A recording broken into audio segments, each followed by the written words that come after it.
Hi friends, പുതിയൊരു വീഡിയോയിലേക്ക് സ്വാഗതം. ഇന്നത്തെ വീഡിയോയിൽ അനിൽ അംബാനിക്ക് ഓഹരി വിപണിയിൽ വിലക്ക് എന്ന് പറയുന്ന ഒരു ന്യൂസിനെ കുറിച്ചാണ് നമ്മൾ നോക്കുന്നത്. അപ്പോൾ പ്രമുഖ വ്യവസായിയായിട്ടുള്ള അനിൽ ധീരുഭായ് അംബാനി ഗ്രൂപ്പ് ചെയർമാനായിട്ടുള്ള 24 അനുബന്ധ സ്ഥാപനങ്ങൾക്ക് സെക്യൂരിറ്റി ആൻഡ് ബോർഡ് ഓഫ് ഇന്ത്യയുടെ സെബിയുടെ 5 വർഷത്തേക്ക് ഓഹരി വിപണിയിൽ നിന്ന് വിലക്ക് ഏർപ്പെടുത്തി. അതോടൊപ്പം തന്നെ 25 കോടിയുടെ പിഴയും വിധിച്ചു എന്നുള്ള ന്യൂസ് തന്നെയാണ് വന്നിരിക്കുന്നത്.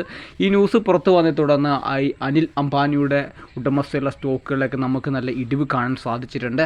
ആരോപണം എന്താണെന്ന് നോക്കിക്കഴിഞ്ഞാൽ RHFL എന്ന് പറയുന്ന സ്ഥാപനത്തിൽ നിന്ന് നിയമവിരുദ്ധമായി അനിൽ അംബാനിയും സംഘവും പണം വകമാറ്റിയെന്ന ആരോപണമാണ് ഉണ്ടായിരിക്കുന്നത്. ഇതേ തുടർന്ന് അന്വേഷണത്തിൽ MDA ഗ്രൂപ്പ് ചെയർമാൻ എന്ന പദവി ഉപയോഗിച്ചുകൊണ്ട് കമ്പനി ഉദ്യോഗസ്ഥരുമായി ചേർന്ന് HFRൽ നിന്ന് വായ്പ എന്ന വ്യാജേന മറ്റു ഗ്രൂപ്പ് കമ്പനികളിലേക്ക് പണം വെട്ടിച്ചെന്നാണ് സെബിയുടെ 222 പേജിലെ റിപ്പോർട്ടിലെ കണ്ടെത്തലുകൾ.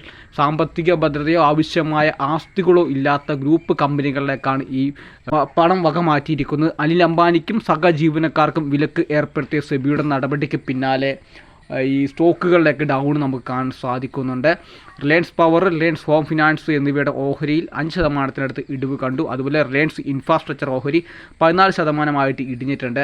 റിലയൻസ് കമ്മ്യൂണിക്കേഷൻ, റിലയൻസ് ക്യാപിറ്റൽ, അതുപോലെ റിലയൻസ് നാവൽ ആൻഡ് എഞ്ചിനീയറിംഗ് എന്നിവയുടെ ഓഹരികളിൽ പൂർണ്ണമായിട്ടുള്ള ഇടിവ് നമുക്ക് കാണാൻ സാധിക്കുന്നുണ്ട്. പൂർണ്ണമായ ഇടിവ് എന്ന് പറയുമ്പോൾ ഇതൊക്കെ ഒരു പെന്നി കാറ്റഗറി വരുന്ന സ്റ്റോക്കുകളാണ്. ഇതിൽ മിക്ക സ്റ്റോക്കുകളും പെന്നി സ്റ്റോക്കുകൾ തന്നെയാണ്.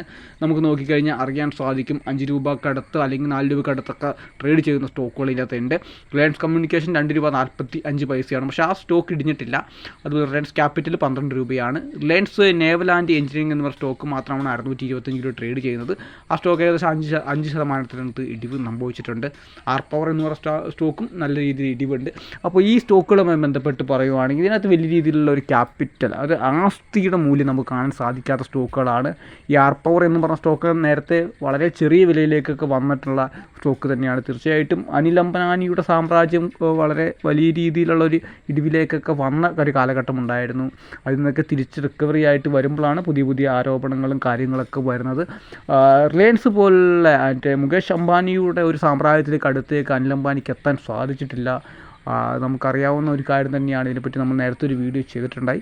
അപ്പോൾ ഈ സ്റ്റോക്കുകളൊക്കെ വരും ദിവസങ്ങളിലും ഇടിവ് നമുക്ക് കാണാൻ